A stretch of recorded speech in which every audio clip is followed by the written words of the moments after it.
Hello everyone, welcome back to my channel. सारे दोस्तों कैसे हो? एकदम मजे में ना। आशा करती हूँ आप सभी लोग एकदम स्वस्थ हो और अपने अपने घरों में सुरक्षित हो। फ्रेंड्स, आज मैं आप सभी के साथ बहुत ही स्पेशल वाली सब्जी और बहुत ही स्पेशल रोटी की रेसिपी शेयर करने वाली हूँ। रोटी तो हमेशा बनती है, स्पेशल इसलिए क्योंकि आज जो रोटी बनेगी रुमाली रोटी होंगी। बहुत ही ज्यादा टेस्टी, बहुत सॉफ्ट होती हैं, मुंह में डालते ही घुल जाने वाली। और ये रोटी बनाएंगे हम लोग सूजी से और साथ में बनाएंगे हम लोग स्वीट कॉर्न और पालक की टेस्टी और हेल्दी सब्जी, जिसका टेस्ट भी एकदम लाजवाब होगा। तो मैं स्पेशल डिनर शेयर करने वाली हूँ और ब्रेकफास्ट रूटीन शेयर करने वाली हूँ। तो आज हमारा half morning half night routine है।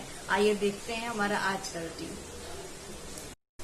और आज की ताजा खबर ये है कि मौसम का मिजाज कुछ इस तरीके से है कि सुबह तो मौसम एकदम खुला हुआ सा था, एकदम खुला खुला वातावरण। जैसे कल रात बारिश हो गई थी जब हम लोग चाट खा रहे थे, और उसके बाद सुबह उठे तो एकदम क्लियर बारिश समाप्त हो चुकी थी। सारा दिन एकदम खुला हुआ सा था मौसम, लेकिन शाम के बाद अचानक से फिर से बारिश शुरू हो गई। और आवाज आ रही होगी ना पीछे से, विंडो से भी, मतलब ऐसे छींटे जो पड़ते हैं, फुहार आती है बारिश की, वैसी आ रही है। किचन में भी काम करो तो ऐसा लग रहा है कि हाँ अब मजा आ रहा है। मतलब सावन तो निकल चुका, भादौ ही है लेकिन फीलिंग वो सावन जैसी हो रही है। मतलब जैसे सावन में लेट बारिश हुई ना यहाँ भुसावल में, तो मुझे अब लग रहा है कि अब ही सावन है। पहले था वो पता नहीं चल रहा था बिल्कुल भी। इस समय सुबह के 8 बज रहे हैं और हमारे यहाँ घड़ियाँ 10 मिनट आगे बखाई जाती हैं, इसीलिए इसमें 8:13 दिख रहा है। और सुबह मुझे बनाने थे आलू के पराठे। कल रात मैंने आलू बॉईल किए थे, जो मैंने चाट की रेसिपी शेयर की थी, तो जिसमें हम लोगों ने दही पूरी, शेव पूरी खाई थी। तो उसकी स्टफिंग के लिए करना था मुझे आलू, तो 2 आलू चाहिए थे। तो मैंने ज़्यादा से आलू उबाल लिए थे, क्योंकि अब कुकर में आलू उबालो तो लगता है ना 2-4 एक्स्ट्रा कर लो, चलो कल के दिन भी काम आ जाएंगे। अगर आप छिलका नहीं निकाल के रखते हैं तो फ्रिज में आप आलू रखते हैं तो मुझे लगता है 2 दिन तक भी बिल्कुल सही रहते हैं। लेकिन ये कल रात के आलू हैं और मैंने फ्रिज से बाहर निकाला क्योंकि मुझे नाश्ते में यूज़ करना था। तो आलू का छिलका उतार लेंगे। ये 4 बड़े साइज़ के आलू हैं और आलू के बनेंगे पराठे।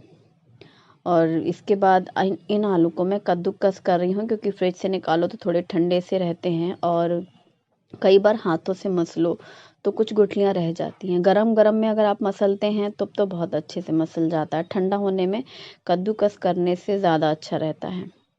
अब इसमें 1 चम्मच अदरक कद्दूकस किया हुआ पेस्ट डाला है। 2 बारीक कटी हुई हरी मिर्ची डालेंगे, मैंने एकदम महीन काटा है। और हरा धनिया जितना चाहो आप डालो, अच्छा लगता है पराठे में, थोड़ा ज़्यादा सा रहा तो और भी अच्छा। नमक स्वाद के अनुसार डालेंगे। और ये भुने जीरे का पाउडर है, जिसमें हींग सौंफ मिक्स है, तो 1 चम्मच के करीब भुने जीरे और सौंफ हींग वाला पाउडर डालेंगे। और बाकी के कोई मसाले हमने नहीं डाले हैं। और लाल मिर्ची आधा चम्मच डाला है, जिससे थोड़ा सा चटपटे बनेंगे। ये आमचूर पाउडर है, ड्राई मैंगो पाउडर, हल्का सा खट्टापन आता है इस मिक्सचर में, तो बहुत टेस्टी लगता है। तो ये भी डाल दिया आधा चम्मच। अब सबको डाल करके मिक्स कर लेंगे। आलू बहुत अच्छा है, मतलब नया वाला आलू है, इसमें चिपचिपापन नहीं रहता है, खूब अच्छा सा मतलब मिक्स हो जाता है, चिपकता नहीं है ज़्यादा। छिलका पतला वाला जो लेयर रहती है वो ऐसे नए आलू की पहचान रहती है। इसको मैंने एक दूसरे बर्तन में निकाल लिया है, ताकि जब हमें पराठे बनाने होंगे उस हिसाब से यूज़ करते रहेंगे। फिर मैं ढक के रख दूँगी। मैं अक्सर ऐसा ही करती हूँ। स्टील के इस तरीके के टिफ़िन हैं, ये सामान पलटने में बहुत सही रहते हैं। अब उसी थाली में मैंने गेहूं का आटा निकाला है और ये डाला है कलौंजी, मंगरेल कहते हैं इसको, बहुत से व्यूवर्स पूछते हैं और मुझे दूसरा नाम नहीं पता है। इसको अनियन सीड्स भी कहते हैं। और ये है कसूरी मेथी, 1 चम्मच लिया और नमक डाला। 1 चम्मच कसूरी मेथी और 1 चम्मच कलौंजी और नमक डाल करके मिक्स कर लें और फिर आटा गूँथ लेंगे। ये जो आटा है, इसमें जो कलौंजी और कसूरी मेथी का टेस्ट है ना, इन पराठों में बहुत अच्छा लगता है। ऐसा लगता है आलू कुलचा खा रहे हैं, वो आता है ना स्टफ्ड कुलचा, वैसा वाला टेस्ट आता है। और आटे को मलने के बाद हल्का सा तेल लगा करके भी अच्छे से उसको चिकना कर लिया। बस आटा हमारा अच्छे से नरम हो गया है। थोड़ा सा सूखा आटा निकाल करके थाली ढक करके साइड में रख देती हूँ मैं। तब तक वो रेस्ट के रखो तो सॉफ्ट भी हो जाता है। और अब मैंने निकाला है हरा धनिया, लहसुन 8-10 कलियाँ और अदरक, हरी मिर्ची, ढेर सारा करी पत्ता और 2 बड़े साइज़ के टमाटर कट किए हैं। ग्राइंडर जार में डाला 2 टमाटर, 1 मुट्ठी भर के हरा धनिया, ये 8-10 लहसुन की कलियाँ, 1 चम्मच अदरक कद्दूकस किया हुआ, 2 हरी मिर्ची और 1 कटोरी भर के पूरा करी पत्ता, नमक स्वाद के अनुसार डालेंगे और भुने जीरे सौंफ का पाउडर डालेंगे 1 चम्मच। अब इसे हमने पीस लिया है। ये चटनी तैयार हो गई है और इसे दूसरे बर्तन में निकालेंगे और आधा नींबू इसमें निचोड़ेंगे। लास्ट टाइम मैंने चटनी बनाई थी तो मेरी व्यूवर ने मुझे सजेस्ट किया कि अगर आप इसमें आधा नींबू डाल देती तो चटनी में स्वाद गजब का आ जाता। थैंक यू सो मच यार, सच्ची में। और अब शुरू कर रही हूँ मैं पराठे बनाना। गरम गरम ही बनाती हूँ सुबह के समय में, जब मुझे पता चलता है कि हस्बैंड का नहाना वहाना हो गया है, अब वो नाश्ता मांगेंगे, टेबल में आएंगे, तो पराठे सीखने में तो टाइम नहीं लगता है। सब तैयारी करके मैं और दूसरे काम में भी लग जाती हूँ। सुबह के समय में तो बहुत सारे काम होते हैं, आप समझ सकते हैं। केवल किचन पे तो खड़े नहीं रह सकती मैं, तो दौड़ दौड़ के चलता रहता है। सुबह सुबह दौड़ भाग चालू रहती है। और आटा लोई बनाई है, बड़ी बड़ी बॉल्स, छोटी नहीं, रोटी जैसी, क्योंकि स्टफ्ड पराठे रहते हैं। लेकिन मैं बेलती पतला हूँ। और बस इस तरीके से एक बेला रखते गए, सिक गया, तुरंत प्लेट तैयार। तो हस्बैंड के लिए मैंने दही निकाली है और चटनी। सुबह दूध लेते हैं वो नाश्ते के टाइम पर, चाहे वो खाना ही क्यों ना हो, सब्जी रोटी रहती तब भी ले लेते हैं। लेकिन चूंकि इस पराठे के साथ दही अच्छा लगता है तो दही की वजह से फिर मैंने दूध नहीं निकाला और पराठे सेक करके उनकी प्लेट लगाई सबसे पहले, जितनी देर में वो खाते जाएं, और फिर आगे मैं करती रहती हूँ। मीडियम आंच में सेके मैंने ये पराठे और अलट पलट करके दोनों साइड से घी लगा करके हल्का सा प्रेस कर लो तो अच्छा सिकता है पराठा। बहुत मोटा नहीं बेलती हूँ मैं, जैसे कि आलू के पराठे के नाम पर खूब हैवी सा बनाऊँ, नहीं। बेलती मैं पतला ही हूँ, चाहे वो स्टफ्ड पराठे हों, और हालांकि प्लेन वाले और ज़्यादा पतले कर लेती हूँ, लेकिन स्टफ्ड भी मैं अक्सर ही, मतलब बेलन मेरा चलता रहता है। जब मुझे लगता है बस अब बहुत हो गया तब रुकता है। और सब बाकी मैंने ढक करके उसी तरह रख दिया है। आलू का मिक्सचर, चटनी भी ढक के रखी है और घी रखा है, आटा ढक करके। और बच्चे अभी कह रहे हैं कि नहाने के बाद ही सीधा खाएंगे गरम गरम पराठे। तो ये हैं हरी मिर्ची, जो कि कल आई हुई थी सब्जियों के साथ में। इन्हें मैंने कल धुल करके एक कपड़े में फैला के रख दी थी, किचन में बाहर में ऐसे। तो एकदम पानी सूखा हुआ है और इसको इस तरीके से कैंची से मैं मीडियम साइज़ का ऐसे कट कर रही हूँ। एक बड़ी बड़ी मिर्चियाँ हैं तो 6-7 पीसेस कट हो जा रहे हैं। साइज़ आप छोटे बड़े अपने हिसाब से कर सकते हैं, पसंद के अनुसार। और ये मिर्ची ज़्यादा तीखी नहीं होती हैं, बारिश में ये मिर्चियाँ आती हैं। इनका अचार लेकिन इतना ज़्यादा टेस्टी होता है कि मैं बता नहीं सकती। अभी थोड़े दिन पहले ही मैंने बनाया था और वो ख़त्म भी हो गया। मुंह को लग जाता है ना, फिर खाने के साथ में, मतलब इसके बिना फिर मज़ा नहीं आता। अब कढ़ाई में मैंने 3 बड़ी चम्मच सरसों ली है और 1 बड़ा चम्मच जीरा, 1 बड़ा चम्मच मेथी दाना और 1 बड़ा चम्मच सौंफ है। इन चारों मसालों को अच्छे से भून लें, मीडियम आंच में भूनें, तेज़ ना करें। और जब खुशबू आने लगती है ना जीरे की, सौंफ की, मेथी दाना भूनता है या राई ऐसे दूर दूर उड़ती है, छिटकती है, तो समझ जाओ कि मसाला भून गया। बहुत डार्क नहीं करते हैं, बस फिर इंडक्शन ऑफ कर दिया है, कढ़ाई गरम है और इसी समय इसको ऐसे अच्छे से हिला देंगे, क्योंकि गरम बर्तन में फिर ऐसे रखे रहने से भी वो उस जगह पे डार्क हो जाता है। और हींग डाल देंगे। बर्तन भी गरम है और सारे मसाले गरम हैं, और जैसे हींग डालते हैं, मिक्स करते हैं, वाओ, बड़ी अच्छी सी खुशबू आती है हींग की। और सारे मसालों के साथ में हींग भी भुन जाती है, क्योंकि बर्तन गरम होता है। और जब ये ठंडा हो जाए, आप ग्राइंडर जार में डाल करके इसका एकदम अच्छा सा फाइन पाउडर बना लो। ये देखो इस तरीके का। इस पाउडर को बना करके आप जार में भी रख सकते हैं, और जब इंस्टेंट ग्रीन चिली पिकल बनाना है आप उसका यूज़ कर सकते हैं, ख़राब नहीं होता है। ये मसाला रख लो और चाहो तो फटाफट से भी बना लो। और ये मैंने आधा किलो मिर्ची है, ये हाफ केजी ग्रीन चिली। अब कढ़ाई ठंडी है, ये इसमें डाल दिया, यानी बड़ा बर्तन चाहिए मुझे, इसलिए किसी भी बड़े बर्तन में आप डालो। नमक स्वाद से ज़्यादा डालो, यानी नमक थोड़ा ज़्यादा डलता है। मैंने 3 चम्मच नमक डाला है, 1 चम्मच हल्दी पाउडर डाला है, आधा चम्मच लाल मिर्ची डाला है, क्योंकि इसमें कलर सुंदर आएगा। लेकिन मिर्ची ये तीखी होती नहीं है, ये बहुत ही अच्छी होती हैं, बारिश के दिनों में आती हैं। और ये है विनेगर, वाइट विनेगर, तो करीब 3 चम्मच जितना विनेगर लिया है, 3 बड़े चम्मच के हिसाब से। और ये जो हमने बनाया है मसाला, ये मसाला डाल देंगे। ये हमारा green chilli, instant green chilli pickle है, इतना ज़्यादा टेस्टी है कि अभी थोड़े दिन पहले मैंने बनाया था ना, वो ख़त्म। खाने के साथ में बहुत अच्छा लगता है, दाल राइस सिंपल खाने का साथ भी स्वाद बढ़ा देता है। अब हमने डाला है सरसों का तेल, तो ये हाफ कप, पूरा हाफ कप सरसों का तेल डाला है। अगर आपको लगे कि थोड़ा कम है तो आप थोड़ा और डाल सकते हैं। अगर आपको सरसों के तेल की स्मेल अच्छी नहीं लगती है तो आप पहले उसे गर्म कर लो, फिर ठंडा होने दो सरसों का तेल, फिर आप डालो। हमने बिना पकाए हुए कच्चा सरसों का तेल डाला है। हम लोगों को आदत है सरसों के तेल की महक या खुशबू स्वाद की, और इसी से हम लोगों को अचार में मज़ा आता है खाने में। सरसों वाला जो झाग आती है, तीखापन आता है। और अच्छे से मिक्स कर लिया है। विनेगर डालने की वजह से ये अचार ख़राब नहीं होता है शायद। और बारिश के सीज़न में ये इंस्टेंट ग्रीन चिली पिकल बहुत टेस्टी लगता है। एकदम ड्राई जार है ये, लेज़र जार है, मतलब लेज़र कंपनी लिखा हुआ है इसमें। और ये धुला साफ ड्राई जार इसमें मैंने भर दिया है। ये इतना सारा अचार बन गया है और मैं बड़े शौक से खाती हूँ। मुझे ये अचार पसंद है और मेरे हस्बैंड को। बच्चे नहीं खाते हैं, सिर्फ हम दोनों खाते हैं। अब इससे मैं साइड में वही जो हमारे एक इकलौती जगह है किचन में, वहीं रख देती हूँ दूर, जहाँ पर डब्बे रखे रहते हैं ना, बस उतनी सी जगह है हमारे यहाँ।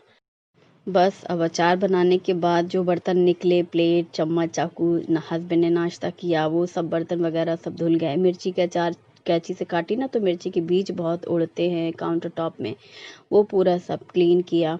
यहाँ साइड की पूरी डस्टिंग करी, जहाँ ये मिक्सर ग्राइंडर रहता है, ये पूरी डस्टिंग करनी होती है सुबह के टाइम पर। और टेबल वगैरह सब पूरा साफ करना, पोंछना, मैट वैट, ये सब काम। और फिर अब बच्चों के लिए लगा रही हूँ मैं प्लेट। बच्चे गरम गरम पराठे खाएंगे तो मैं एक एक सेकती जाऊंगी और बच्चों को खिलाती जाऊंगी। टोमेटो केचप शुभम को चाहिए होता है पराठे के साथ, शुभी को तो ग्रीन चटनी के साथ ही अच्छे लगते हैं, तो इसके लिए मैंने नहीं दिया टोमेटो केचप। दोनों बच्चे खा रहे हैं और उनका प्रोग्राम मुझे तो कानों में सुनाई देती रहती है, जैसे बच्चे जो लगा रहे होते हैं वो सुनती रहती हूँ मैं कार्टून। जब हस्बैंड न्यूज़ लगाते हैं तो वो न्यूज़ सुनती रहती हूँ मैं, ऐसे अलग से बैठ के तो टीवी देखती नहीं हूँ कभी कभी। और ये जो दिन भर शुभम लगा देता है ना, कपिल शर्मा शो कॉमेडी, वो बस ऐसे सुन के हंस लेती हूँ। और पराठे बहुत ही ज़्यादा टेस्टी हैं, बच्चों ने भी खूब तारीफ़ करी है। गर्मा गर्म पराठे, थोड़ी सी और एक्स्ट्रा थी ना लोई, वो भी मैंने सेक के रख दिए हैं सारे, कि अब यहाँ पर पूरी क्लीनिंग कर दूंगी मैं। तो वो आटा वाटा हटा के नहीं रखना पड़ता ना कि ढक के फिर रखो, बस। अब इसके बाद एक्स्ट्रा भी सेक के रखे हैं, अगर बच्चों को दोबारा खाना होगा तो वो लोग खा सकते हैं, मतलब दूसरी बार में ऐसे निकाल के खा लेते हैं वो लोग, ऐसा कुछ नहीं है। और बस फिर यही क्लीनिंग हर बार तो यही रहता है। अक्सर व्यूवर्स कहते हैं कि आप अपनी एनर्जी का सीक्रेट बताएं। कोई सीक्रेट नहीं है, बस करते रहो है। ये दूध फ्रिज से निकाला मैंने, बासी दूध है, मतलब कल वाला दूध जो बर्तन खाली किया ना धुलने के लिए, उसको हल्का गर्म किया मैंने। हल्का गुनगुना करती हूँ दूध, मतलब दूध गर्म नहीं लगे, बर्तन छू के देख रहे हैं। और इसमें डाला है 1 चम्मच दही, और दही डाल करके मिक्स कर देते हैं। बीच बीच में व्यूवर्स पूछते हैं आप दही कैसे जमाते हैं। दही मैं सुबह में जमाती हूँ हमेशा, शाम को दही जमने के बाद रात तक फ्रिज में रख देती हूँ, हर हाल में बाहर नहीं रहने देते हैं। और अब इस बर्तन को ढक करके रख देंगे, तो बस सुबह दूध जितना बचा हो रहता है ना, कि ये रहता है कि अब बच्चों ने जैसे सुबह दूध नहीं लिया, चलो दही जमा दो, तो इस तरीके से करती रहती हूँ। जैसे दूध बचा और सुबह में ही दही लगाती हूँ। इसको ढक करके इसी जगह पे रखे रहने देंगे। और शाम 6 बजे के बाद तो यहाँ का मौसम बिल्कुल चेंज हो गया, जैसा कि मैंने आपको बताया था। बाहर में खूब तेज़ बारिश हो रही है और एकदम अंधेरा अंधेरा सा हो जाता है ना बारिश के समय में, बादल एकदम काले। और बाल्टी रखती हूँ छोटी वाली रेड कलर की ना, वो दूध वाले भैया के लिए, कि 6 बजे के बाद किसी भी टाइम पर वो आ सकते हैं। और जब बाहर देखो तो चारों तरफ से बारिश, मतलब किचन की विंडो में जाओ, बालकनी में, वहाँ से भी बारिश के नज़ारे। वहाँ सीढ़ी के पास जो दिख रहा होता है ना, जहाँ पर गेट के पास, सीढ़ी के पास ऐसे स्क्वायर ऐसा दिख रहा होता है, विंडो खुली खुली सी, वहाँ से भी बारिश बारिश नज़र आती है। बड़ा अच्छा लगता है। और इस बारिश में अदरक तुलसी डाल करके चाय का गिलास, मज़ा आ जाता है। तो चाय बनाई थी मैंने अपने लिए। हस्बैंड भी ड्यूटी से आ गए, उनका भी सारा धुलना वुलना पड़ता है ना वापस आने के बाद, वो सब धुला। और अब सब्जी की तैयारी हो रही है। यहाँ विंडो से बारिश के छींटे आते हैं। कढ़ाई में मैंने डाला है तेल, 2 चम्मच तेल, और इसमें 6-7 लहसुन की कलियां डाली हैं, 2-3 हरी मिर्ची डाली, और 2 बड़े साइज़ के प्याज कट करके डाले, एक टुकड़ा अदरक भी डाला है। साथ में ये हैं बीजे, जिसको मगज कहते हैं, मगज के बीज 1 बड़ा चम्मच। अब 2 प्याज, अदरक, लहसुन, हरी मिर्ची और मगज के बीज, इनको डाल करके भूनेंगे। इस मगज के बीज का टेस्ट सब्जी में बहुत अच्छा आता है। ये स्वीट कॉर्न जो मैंने स्टोर करके रखे थे, देखो एकदम आइस्ड हो गए हैं, आइस आ गई इसमें। और इस तरीके से 1 कटोरी निकाल लिया है मैंने, और बाकी का फ्रीज़र में रख देंगे। कभी भी आप निकालो, यूज़ करो और वापस तुरंत उसी समय फ्रीज़र में रखो, तो कॉर्न ख़राब नहीं होंगे। बाहर आप इसको निकाल के रख देंगे और 1 घंटे बाद रखेंगे तो उसमें फिर वो घुल जाता है ना बर्फ़। अब ये प्याज भुन गई है। अब यहाँ पर 2 टमाटर हमने काट करके डाले हैं। टमाटर भी भून लेंगे प्याज के साथ में। प्याज को पहले इसीलिए भून लिया था कि वो हल्का सा कच्चापन ख़त्म हो, फिर टमाटर डाल के भूनो और इसे ढक दो। ढकने से ये सारी चीज़ें जल्दी से गल जाएंगी, खूब अच्छे से भुन तो जाएगा ही। फिर खोल करके देखो 1-2 मिनट में, फिर हिलाओ उसको। अदरक, हरी मिर्ची, लहसुन, प्याज और टमाटर सब अच्छे से भुन गया है। इंडक्शन बंद कर दिया है और इसे ठंडा होने दें। जब अच्छे से ठंडा हो जाएगा तब आप इसका पेस्ट बनाएंगे। तो ग्राइंडर जार में डाला हमने और इसका एकदम फाइन पेस्ट बनाया है। इस सब्जी में इस पेस्ट की जो ग्रेवी बनती है, कमाल की है, उंगलियां चाटते रह जाओ। जो बच्चे पालक नहीं खाते हैं वो भी मांग कर खाने लग जाएंगे। अब उसी कढ़ाई में हमने डाला है पानी, और पालक धुली हुई साफ, कल मैंने धुल करके साफ करके रखी थी और इसे भी कपड़े में लपेट के रखी थी, तो बिल्कुल फ्रेश है। और इसे ढक करके उबाल रहे हैं। कल किसी ने मुझे पूछा कि आपने पालक की डंठल हटा दी। एक्चुअली बारिश के दिन है, वो मोटी मोटी डंठल थी, खूब मोटी, ज़्यादा मोटी, और जड़ों से जैसे मतलब गीला गीला सा था, ख़राब ना हो, अगले दिन तक रखना था ना, इसलिए मैंने वो सारा पार्ट हटा दिया जो डैमेज था। साफ़ सुथरे पत्ते रखे, इसलिए वो ज़्यादा काटा था। अब दूसरी कढ़ाई में 3-4 चम्मच तेल गरम किया, 1 टुकड़ा दालचीनी और 2 लौंग डाली, 1 चम्मच जीरा डाला है। तो लौंग, जीरा और दालचीनी का टुकड़ा, इसका तड़का लगते ही आधा चम्मच हल्दी पाउडर डाला है, 1 चम्मच धनिया पाउडर और आधा चम्मच करीब लाल मिर्ची डालेंगे, क्योंकि हमने हरी मिर्ची भी पीसी है ना, इसलिए। अब तुरंत हम ये वाला पेस्ट डाल देंगे जो हमने पीस के रखा है। मसाले बिल्कुल भी जलने ना दें, सूखे मसाले जैसे ही डालें तुरंत ये पेस्ट डाल दें और इसे अच्छे से भून लें। तो बस आँच को मीडियम किया है, इसको लगातार हिलाते जाओ और इसे भूनना है। वैसे तो सारी चीज़ें पहले से भुनी हुई हैं, लेकिन कुछ मिनट भूनेंगे और भी, तो अच्छे से इसका जो टेस्ट आएगा ना, बहुत अच्छा आएगा। अब ये स्वीट कॉर्न है, इसे पानी से धुल लिया है हमने, फ्रीज़र से निकाले थे, तो ज़रूर उसको पानी से 2 बार धुलें। और इसके बाद कॉर्न डाल दें, 1 कटोरी स्वीट कॉर्न डाल रहे हैं हम, आप कम ज़्यादा कर सकते हैं। तो बन रहा है पालक और कॉर्न की सब्जी। कॉर्न इस सब्जी में बहुत टेस्टी लगते हैं, बहुत ज़्यादा।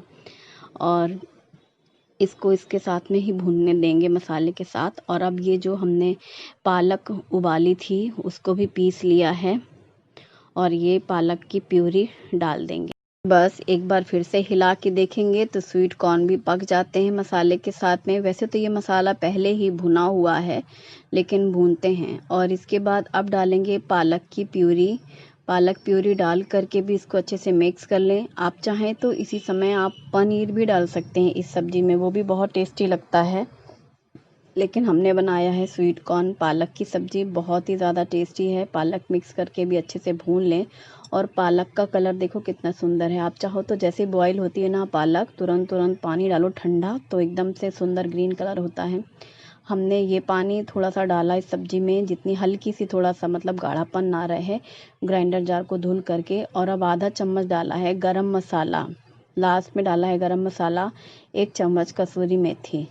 इससे टेस्ट एकदम कमाल का हो जाएगा। और एक घर के गरम मसाला है, इसकी खुशबू लास्ट में बहुत अच्छी टेस्ट आएगी।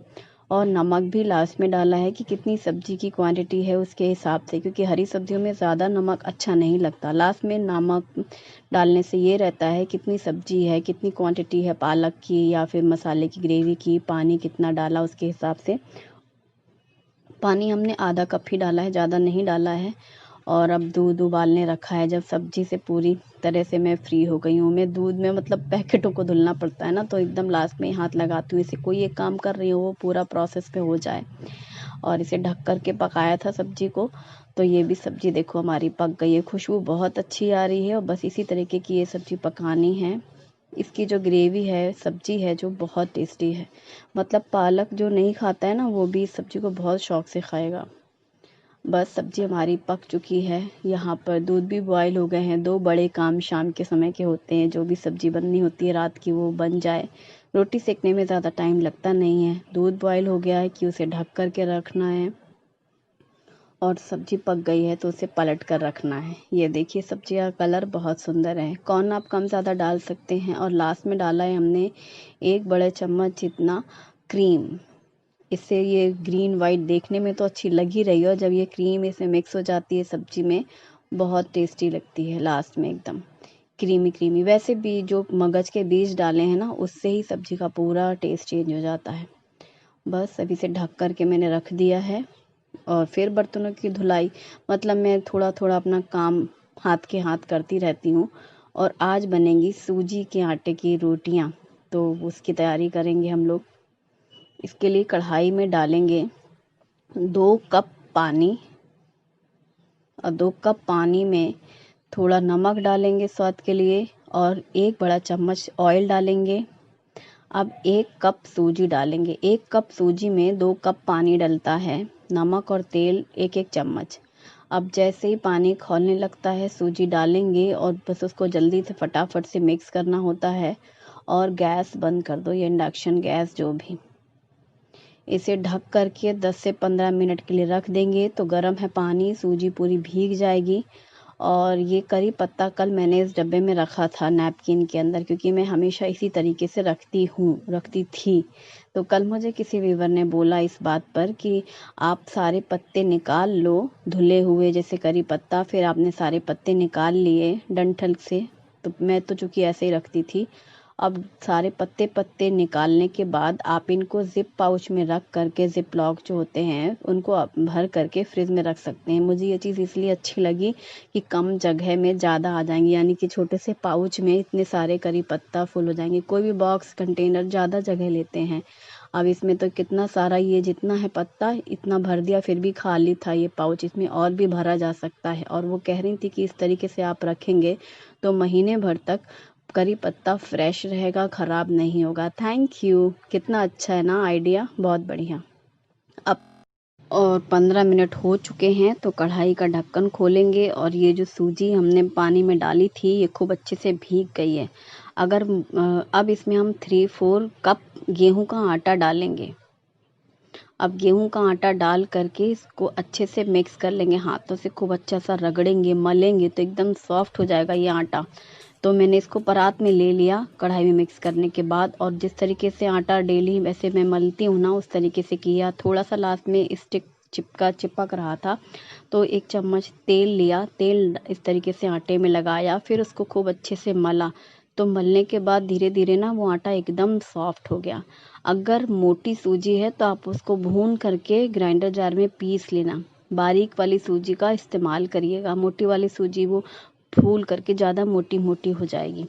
अगर बारीक सूजी है तो सबसे अच्छी बात है, नहीं है तो आप घर पर भी उसको ऐसे भून करके पीस सकते हैं। तो इस रोटी की ख़ास बात ये है कि ये रोटी ज़रूरत से ज़्यादा सॉफ्ट है, सच में बहुत सॉफ्ट रोटी बनी। तो जैसे नॉर्मल रोटियां बेली जाती हैं ठीक वैसे ही बेलना है, हल्का सा सूखा आटा लगा करके, क्योंकि चिपके नहीं। और बेलते जाओ और तवे पे डालते जाओ धड़ाम धड़ाम पटकना और निकालना और फिर उसको सीधे सेंकना। और छोटी छोटी प्यारी प्यारी फूली फूली सफ़ेद सफ़ेद रोटियां, और उसके बाद हालत ये कि जैसे टुकड़ा किया और सब्जी में डिप किया, मुंह में डाला, तो मतलब इतनी रुई जैसी रोटियां, बहुत सॉफ्ट रोटी, बहुत नरम रोटियां बनती हैं। तो एक रोटी पहली वाली अगर नहीं भी फूले तो भी हिम्मत नहीं हारना, दूसरे से शुरू हो जाएंगी वो। एक बार आंच सही चाहिए। इस रोटी के लिए मैंने नोटिस किया कि आंच एकदम तेज चाहिए। तेज आंच रही कि वो एकदम से फूल जाती है। अगर आंच धीमी होगी या फिर कहीं से एक छेद आ गया रोटी में, एक होल आ गया, तो फिर वो फूलने से रह जाती है, बेचारी पीछे रह जाएगी। तो इसलिए आप इस तरीके से एक के बाद एक डालते जाओ और उसको इस तरीके से सेकते चले जाओ। फटाफट से सारी रोटियां ऐसे गोल गोल गोलू मोलू सी सिकती चली जाएंगी। बहुत मज़ा आया रोटी बनाने में, और इससे भी ज़्यादा मज़ा आया रोटियां खाने में, बहुत सॉफ्ट। अगर आपको जैसे होता है ना, रोज़ के डेली रूटीन से थोड़ा सा चेंज करना है, ज्वार बाजरा मक्के की रोटियां या मिक्स, जितने अनाज मिक्स मल्टी ग्रेन आटे की रोटियां बनती ही रहती हैं। सूजी की रोटी अगर आपने ट्राई नहीं की है तो ज़रूर ट्राई करना। इसी तरीके से चावल के आटे की रोटियां भी मस्त लगती हैं। तो ये एक नया मतलब खाने में हो जाएगा, रोज़ के खाने से अलग। और एकदम रुमाली रोटी जो बनती है ना, इसीलिए इस रोटी को ना बहुत से लोग रुमाली रोटी भी कहते हैं, सूजी की रुमाली रोटी, क्योंकि इन बहुत ज़्यादा सॉफ्ट हैं। अब मैं प्लेटिंग कर रही हूँ, और ये है रबड़ी बासुंदी। एक दिन मैंने बनाई थी तो शुभम को बहुत पसंद है, फिर दूसरे दिन भी वो कहने लगा। और दूध, जैसे कई बार होता है ना, दूध चाट वाट खूब खाई गई 2 दिन लगातार, तो अब चाट खा रहे हैं तो फिर किसी ने दूध नहीं लिया, फिर दूध बच गया तो मैंने कल पका के रख लिया था। तो एक दिन बाद ही अच्छी लगती है, जब वो फ्रिज में रखने से गाढ़ापन हो जाता है ना, इसीलिए। इसकी रेसिपी मैं पहले भी शेयर कर चुकी हूँ, मैं लिंक डिस्क्रिप्शन बॉक्स में शेयर करूँगी, अगर आपने नहीं देखा है तो आप देख सकते हैं। और बस सबकी प्लेट लग रही है। आज 3 प्लेट क्यों लग रही हैं, क्योंकि हस्बैंड ड्यूटी से जब आए तो उसके बाद उनको फ़ोन आया, कोई ज़रूरी काम से उनको जाना था बाहर, तो वो गए हैं। उन्होंने कहा तुम लोग खा लेना, वो रात में थोड़ा देर से आएंगे फिर खाएंगे, तो खाना रखा है उनके लिए। और ये है हरी मिर्ची का अचार जो मैंने सुबह बनाया था। देखो, सुबह बनाया था और रखा था, नीचे नीचे तेल ऐसे बैठा हुआ दिख रहा है ना। और अब मैंने अपने लिए निकाली है मिर्ची का अचार, टेस्ट तो करूं कैसा बना है। और मैं और बच्चे खा रहे हैं। हम लोग का वही रेगुलर टाइम रहता है हर चीज़ का, चाहे चाय हो, चाहे हमारे यहाँ दूध हो, नाश्ता हो, खाना हो, तब फिक्स टाइम पे चलता है। मतलब रूटीन हमारा ज़्यादातर फिक्स रहता है। अब जैसे अब आज है, हस्बैंड नहीं है, कोई ज़रूरी काम है, तो भी हमारे यहाँ वाला रूटीन वही रहेगा। फिर वो अब आएंगे तब फिर उनको गर्म करके मैं दे दूँगी। रोटियाँ रखी हैं और सब्जी गर्म कर लेते हैं हम लोग। इस तरीके से इमरजेंसी होती है तब हम लोग माइक्रोवेव का यूज़ करते हैं, ऐसे तो ज़रूरत ही नहीं पड़ती है। खैर, ये स्टील वाले जैसे डोंगे हैं ना, ये वाले हांडी, ये इंडक्शन में यूज़ होते हैं हमारे यहाँ। तो ये सब्जी, ये कटोरा भी रख देती हूँ मैं इंडक्शन में, तो इसलिए वो गर्म हो जाता है हर चीज़। बहुत से व्यूअर्स पूछते हैं कि इंडक्शन में कौन से बर्तन यूज़ होते हैं। इंडक्शन के लिए मैंने एक सेपरेट वीडियो बनाया हुआ है, सारा डिटेल उसमें खूब एक्सप्लेन किया। जैसे मैं हर चीज़ तो पूरे डिटेल में बताती हूँ, इसीलिए मेरे वीडियोस लेंदी हो जाते हैं। तो अगर आपने वो वीडियो नहीं देखा है तो देखिएगा, मैं लिंक डिस्क्रिप्शन बॉक्स में दूंगी, आपको बहुत हेल्प मिलेगी। मैंने पूरा बता दिया जितना भी मुझे पता था इंडक्शन के बारे में। तो बहुत से व्यूअर्स पूछते रहते हैं इंडक्शन के लिए। सब्जी बहुत ही ज़्यादा टेस्टी है, रोटियां एकदम सॉफ्ट हैं, और मिर्ची का अचार बहुत ज़्यादा टेस्टी बना है, और बासुंदी तो अच्छी है ही। और शुभम जैसे ही टेबल में बैठा बेचारे ने उम्मीद कर रखी थी कि पालक पनीर बन रहा है, तो जैसे ही एक टुकड़ा लिया और मुंह में डाला तो रोटी की तारीफ करना तो बंद हो गई उसकी। पहला ही सवाल उसके मुंह से निकला, आप, मुझे लगा आप पालक पनीर बना रहे हैं। मतलब उसने पालक देखा और खुद से एक्सपेक्ट कर लिया कि पालक पनीर बनाएंगी। मैंने कब बोला था कि मैं पालक पनीर बना रही हूँ, मैंने तो नहीं बोला। तो बड़ी मजा आई हम लोगों को। वो बेचारा निराश हो गया, मतलब सोच के कुछ और बैठा था और खाया कुछ और दही जम गई है तो इसको रखा फ्रीज में हमने, क्योंकि सुबह जमा के रखती हूँ तो दही इस टाइम तक तो हर हालत में जम जाती है। और फ्रीज में रखेंगे तो कल तक और अच्छे से सेट हो जाती है। फिर हम लोग अगले